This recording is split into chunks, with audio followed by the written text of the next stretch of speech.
India Canada के मुद्दे को लेके कनाडा के प्राइम मिनिस्टर जस्टिन ट्रूडो ने एक बहुत बड़ा स्टेटमेंट दिया है। The government of India decided to cancel, to revoke diplomatic protections of 40 diplomats working in India. But it also has very real impacts on the millions of people, as students, as family members, for weddings, for businesses, for the growing trade ties between our countries. The Indian government is making it unbelievably difficult for life as usual to continue for millions of people in India and in Canada.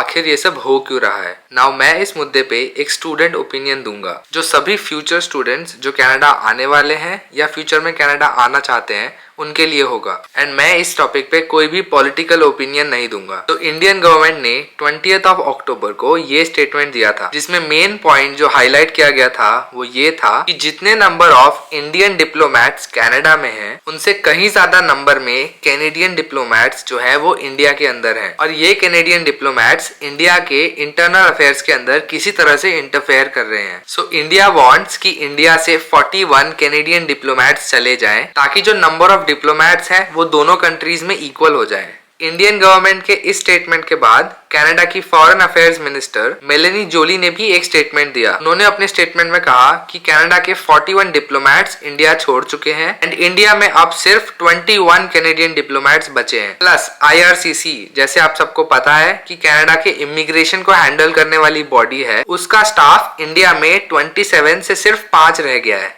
Now international students के लिए ये सबसे ज्यादा tension की बात है, क्योंकि आप सबको पता है कि IRCC का एक बहुत मेजर रोल होता है कनाडा के वीजा प्रोसेसिंग में। एंड इनका स्टाफ सिर्फ 5 रह जाने का मतलब है वीजा सर्विसेज पे एक डायरेक्ट बुरा इम्पैक्ट। हजारों लाखों इंडियन स्टूडेंट्स की वीजा प्रोसेसिंग, पासपोर्ट स्टैंपिंग सिर्फ 5 लोगों के भरोसे रह जाएगी। अब एक अच्छी बात यह है कि जो इंडियन स्टूडेंट्स होते हैं इतने सारे नंबर में, उन सब की वीजा प्रोसेसिंग इंडिया के अंदर नहीं होती है। बट ये टेंशन की बात उन लोगों के लिए है जिन लोगों की वीजा की फाइल इंडिया में प्रोसेस होगी, कि जो फाइल्स बाहर जाएंगी उन पे शायद उतना इम्पैक्ट ना पड़े प्रोसेसिंग टाइम में, बट जो फाइल्स इंडिया में रह जाएंगी सिर्फ इन 5 लोगों के भरोसे रह जाएगी। Now what to do in this situation? क्या आप लोगों को आपकी वीजा फाइल नहीं लगानी चाहिए इस टाइम? मेरे ओपिनियन में ये एक बहुत टेम्परेरी चीज है, कोई परमानेंट डिसीजन नहीं है। और कनाडा को भी पता है कि उनकी इकोनॉमी के लिए इंडियन स्टूडेंट्स का यहाँ पे होना कितना जरूरी है। सो वो खुद अपने पैरों पे कुल्हाड़ी नहीं मारेंगे एंड इस प्रॉब्लम का एक सॉल्यूशन जरूर निकालेंगे। सो पैनिक करने की जरूरत नहीं है इस सिचुएशन में। एज अ स्टूडेंट आप अपना बेस्ट करो, जल्दी से जल्दी आपका सारा प्रोसेस कंप्लीट करने की कोशिश करो